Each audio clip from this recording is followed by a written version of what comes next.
কি সুন্দর লাগছে আজ ওয়েদারটা। মন খারাপ করছে, কাল চলে যাবো। মা বলছে আরে আজকে যাবি তো কালকে আবার আসবি না। হ্যাঁ এটাও ঠিক। ব্রিজে ঘুরতে ঘুরতে খিদে পেয়ে গেছে, এখন দেখি এখানে কি খাবার রয়েছে।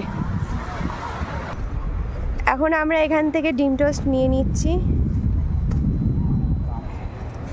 আর চা নিয়ে নিচ্ছি।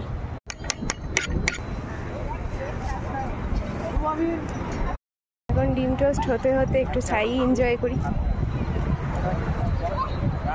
চাটা অতটা ভালো না।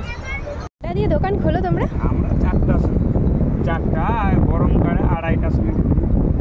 আর কটা পর্যন্ত থাকো? থাকে 2-3টা, কোনো হিসাব নেই আমাদের কোনো। এই বৃষ্টি পড়ছে, খেতে বসেছি বলে বৃষ্টি পড়ছে। কেটে দাও কেটে দাও। ব্রিজে বসে আর এই ডিম টোস্ট এনজয়, সো নাইস। এখন ঘুরতে ঘুরতে মা বলছে তাড়াতাড়ি চল, ওখানে কি দোকান বসিয়েছে দেখবো আর আমি কিনবো।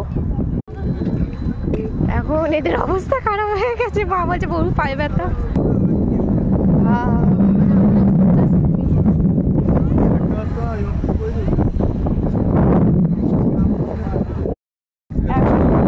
বৃষ্টি এসে গেছে, মানে রুমের দিকে ফিরতে হবে। আর কটা শুকনি মাছ কিনবো, বাঙাল না বাবা, না হলে আমার আর কিছু করার নেই। মা বলছে আমি শাঁখা পরবো। বাঙালের প্রাণ শুটকি, এসে গেছি আমি শুটকি মার্কেটে। বাবা এতক্ষণ পর অক্সিজেন পেলাম।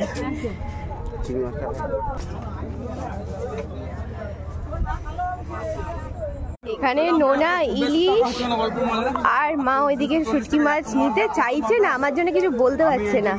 ওহো বাঙালির প্রাণ শুটকি।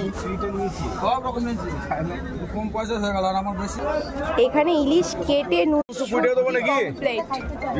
এখন আমি শুটকি মাছ নিতে বলেছি বলে মা দেখো না মুখটা অবস্থা কি, নাক সেট করছে, কিন্তু আমি তো নিয়েই যাবো। নিয়েছি শুটকি, আমার মা এরকম করছে। মোহনায় এসে শুটকি মাছ যদি নিতে চাও তাহলে এনার কাছ থেকে শুটকি মাছ নেবে, ইনি কিন্তু শুটকি মাছ খুব ভালো দেয়। আপনার নাম? উত্তম।